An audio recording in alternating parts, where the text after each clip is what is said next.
What's going on, everybody? Welcome to another Nomad Hedge market update video. We're going to go through the market indices and take a look at the dollar, and we're also going to see how the crypto markets are faring out. We had a strong day on Monday leading up to this new week. Seems like the earnings season have winding down a lot now, so we're going to take a look at the S&P 500 and just get a quick glance over how things are looking intraday. Now I want to zoom into an hourly chart, and we can see there's an open gap here. Now my take is that the move is still going down, so we've completed wave B here, and if we zoom out to a daily chart here, my prediction is that we're gonna see another leg down here towards wave 3, and possibly, you know, this is an area of interest here at 4202. We could also find support here at 4273. So we're most likely going to see an impulsive leg down here. But again, I want to zoom in here to a daily chart. We can see this is the open gap that we left open basically during this impulsive move way down. So we can see that we have completed wave 1 here, and we're moving up towards wave 2. Now, if we would move above this area here, which would be around 45.41, then this would obviously invalidate this whole structure. So I'm looking for another minor move here, perhaps on Tuesday or Wednesday, filling this open gap, and then we would start to see the major indices drop towards wave 3. This is an open gap as well that we have to close eventually. So it's basically the same thing. We can look at the NDX, for instance, and the index also gapped down here back in September 6th, and so we're about to fill these open gaps, and we're also going to see another leg down here towards wave 3. So I'm looking at a target here at 14,618 that would complete wave 3, and then we would have a similar bounce here like wave 2, and then move down here towards wave 5. Now if we put on some price targets here, eventually I think we will find support here at 14,270 all the way down to 13,923. Now this is an open gap here that I'm a little bit cautious over as well, that we could possibly close these. Now this is a huge open gap, so there is a possibility we could close this gap before resuming higher. Now let's take a look at the VIX, and we can see here that the VIX has continued its descent. This trading view is loading up. Let's take a look at this thing on an hourly chart, and basically let's just see if we can temporarily remove the session breaks. So this rising wedge here, and then we've seen another huge down move here. We left an open gap here, so this is bullish. Obviously the VIX tends to close these gaps pretty quickly, or within, I would say, 3 months, but since we're so close to this area here, there's a possibility that we could close this one and then eventually see another uptick here. So if the markets are gonna go down, I suspect the VIX is going to move up higher, eventually reaching some sort of resistance along the way up, and then we could see another downward move towards the VIX. So that would be the bullish move once we found support among the major indices. Now if we take a look at the dollar here, and I've waved this thing just like the major indices here, I'm on the camp here that we've completed wave 5, and so I mean there's a risk obviously that we can move up higher, but this is the 100% projection, meaning that wave 5 is the exact same length as wave 1. So we could see another leg down move here in the DXY, but eventually once we find support here, we are going to see the dollar perhaps moving up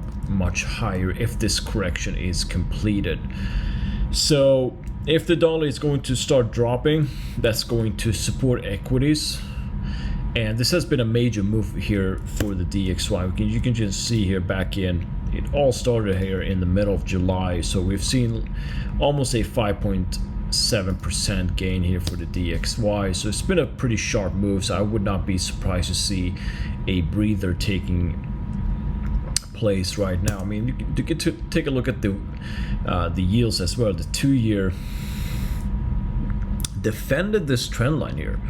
So if we're gonna see the 2-year start to gain momentum again, we could look at targets like 5.267 all the way up to 5.564. So if yields are going up and the dollar takes a breather, that's still not bullish. We want to see both the dollar and the yields fall in tandem. So that's always been my case here. If we're going to see equities getting a boost here, we can see that the 10-year has always moved up here. So I suspect this could be just a corrective move here, meaning this could be wave A and then B, and then we could see another leg down here. So this is a potential double top, right? So you have a top here, and I'm looking for another test towards this horizontal line here. Then we'll just have to see how the 10-year is gonna fare out. So if we move on to the put call ratio here, surprisingly, I mean, I've drawn 2 trend lines here, and it looks like we have, followed through here very neatly, I would say. So we've seen a huge drop here in the put call ratio, but still, I mean, recovering here, nearing these, this 1 level again, so meaning that people are getting a little bit hedgy or protective and buying puts. So that's pretty much it here with the major indices. My bias is towards the downside. So maybe the kicker will be the CPI report. And if we turn on the events here, we can see that it's gonna be on, we have the green line here, the CPI, so that's gonna be on Wednesday, tomorrow. So we could perhaps have an update today, or we could have a down day, and then the markets could rally up here on just before the release of the CPI, and then we could see another drawdown. So this open gap here is on my radar. I don't think that we're gonna cross above it, but this whole move here seems like the only reason why we're getting up here is just to close this open gap. So that would be the termination of wave 2 before we move down towards wave 3. So the CPI could be the trigger for a larger move down. And if we take a look at the crypto markets, let's take a look at Bitcoin.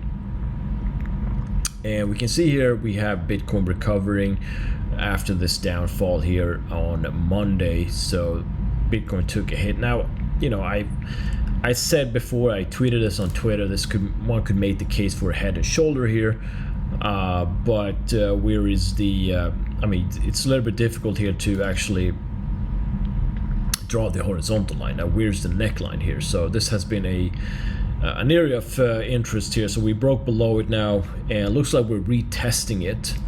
So one could make the case that this could be the neckline.